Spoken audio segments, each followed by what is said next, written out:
bring supplies to the war-torn country. Brian Grove, who volunteers for the Kent Community Health NHS Foundation Trust, is on a trip to deliver an ambulance from Sittingbourne to Odessa. The trip is labelled Mission Blue Lights, and Brian actually keeps a video diary of his journey on YouTube. Ludmilla has brought us to the council offices here and as you can see, it's been severely damaged with rockets which have come through the walls, which is not surprising because if you look over there, across the river, there are the Russians and they are still firing at us today. Now, Brian joins us live from Ukraine this morning. Brian, I hope you're safe, a hero in so many senses. Where are you at the minute? Hi, right at the moment I'm in Mykolaiv, and just out of interest, I've got thick socks on, not slippers. I'm sure you'll need them. It must be very chilly in Ukraine at the moment, no? Actually, right now, we've got a sudden comparatively warm spell from sort of Christmas and New Year. It's expected to get much, much colder, and before this sort of freak little spell of warm water, warm weather, it was down to -12 or below at night and wasn't even reaching as high as 0 during the day. So this is exceptional, but we're making the most of it while we can. Yeah, the weather, of course, yeah, when it's that cold, making everything which is difficult even more difficult. And how dangerous is it for you, Brian? I mean, are you hearing bombs and shells and things? Well, on that video, which incidentally has been slightly re-edited since because you heard the name of the village accidentally dropped out, but on that video you can actually hear shelling in the background, and there were other sort of artillery fire which isn't on the video, which was in the background. People sort of say, oh, you're a hero, but to be honest, the real heroes are the people who actually stay out here all the time on the front line. I'm sort of based in Mykolaiv, which is 50 miles from the front line, where some of the worst atrocities of the war happened earlier in the war. And when you see some of the things which have gone on out here, you can't sit back and do nothing. I mean, when I delivered the ambulance to the hospital at Kherson, the maternity unit had been bombed 2 days before I got there. In fact, it had been completely destroyed. And some of the doctors were telling me, you know, some of the medical staff are living in basements there because it's too dangerous to live in Kherson, and that's the main city in that area. You know, that's what it's like.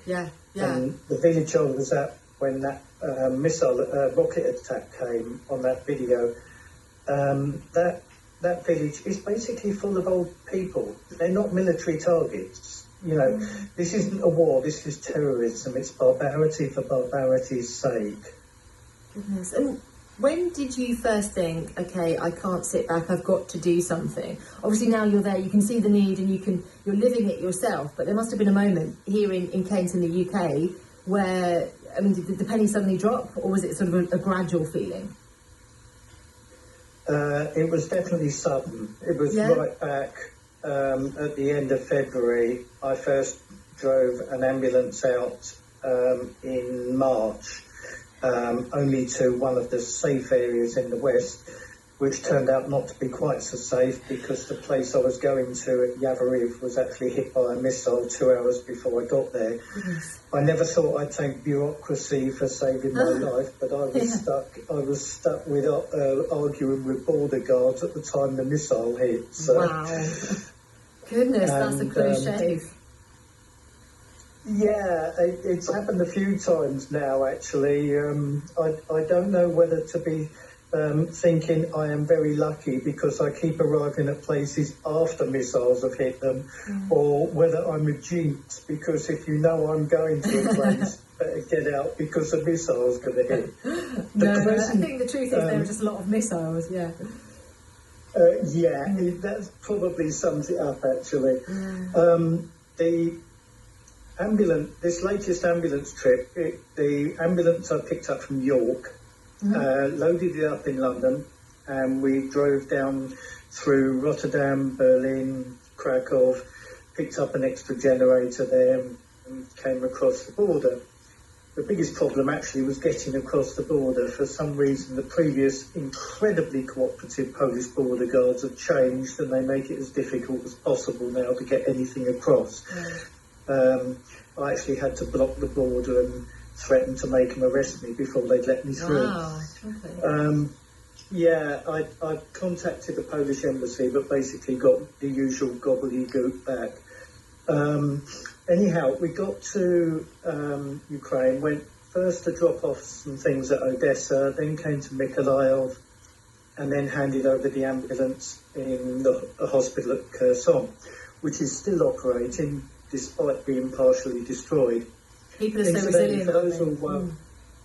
For those who are worried, there were 2 babies born that day at that maternity unit.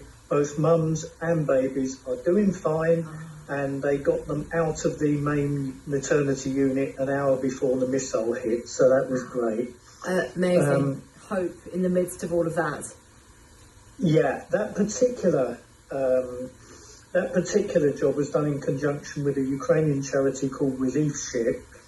The thing we're doing at the moment is putting generators and mobile phone repeaters into frontline villages which have recently been reoccupied by the Ukrainians after the Russians have been driven out. Some of these villages have had no power since March. In many cases, that means they've got no water either, because the pumps are powered by electricity. Yes, very tough. The mobile phone generators may sound unimportant, but it means they're not connected. It means many of them have families across the world now who've escaped across the world, never mind across the country, and to go for months without knowing if your family members are even alive, never mind if they're well. I just can't imagine what that's like. Horrific. While the big cities are being helped by the Ukrainian government and large organisations, what Mission Ukraine is doing is we're getting to little villages, because there's no time to help all those little villages. We can make a massive, for comparatively small things, we can make a massive difference to the lives of people in those little villages. Absolutely. And these people, so if they've been without what we would consider basic human essentials, so they don't have power, they don't have water, they're worried about loved ones, how are they bearing up? I know that people out there are very resilient. What are they saying to you? I'm amazed. The sheer resilience, the sheer bravery. Some of the women out here ask me, they can't understand why they are under missile attack. And I said, well, it's quite simple, really. It's purely designed to terrorise the civilian population, both here and in other countries who are thinking of joining NATO or the EU. Because Putin threatened Moldova, you'll be next, and Bosnia, you'll be next. This is what you'll get if you do it. And that puts it into perspective, because if you remember, which I can't, and I'm sure you can't, the London Blitz in World War II, instead of making people scared, it made people angry and more determined. Yeah. And that's exactly the reaction of the Ukrainian people out here. I haven't yet seen anything equivalent to the iconic photo from London with the shop blown to pieces and a sign outside saying more open than usual. But I could just imagine that sort of humorous comment from people out here. Absolutely. Because they've got that sort of sense of humour, which ironically is very British, or we think of as very British. It's absolutely amazing. It really is.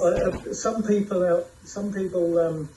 in Mission Europe have commented that it's a good job I'm a widower, because they've now got so many photographs and videos of me being hugged by Ukrainian women out here when we've delivered things that I probably wouldn't still be married if I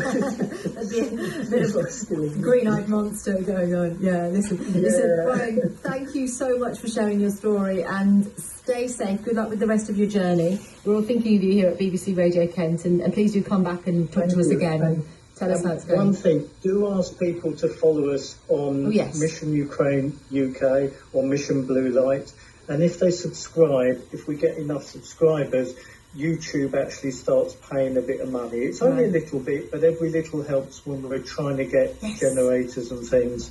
And of course, if anyone out there has got old generators they're not using, so long as they still work, we don't mind what condition, please give them. We're desperate for them. We'll pick them up. We'll get them here. There you go. Everybody can do their bit. Listen, Brian, as I said, you're doing amazing work out there, and do come and talk to us soon. So that's Mission Blue Light. Go and follow them on YouTube, and actually when you're there, you can see all the videos that Brian and I were talking about, which really highlight the plight of the people and why those supplies are so crucial right now. That's Brian Grove then, who's in Ukraine. We'll watch the situation globally, of course, as the war progresses very carefully here at the Wake Up Call. Now, on the way, we are getting you fit for 2020.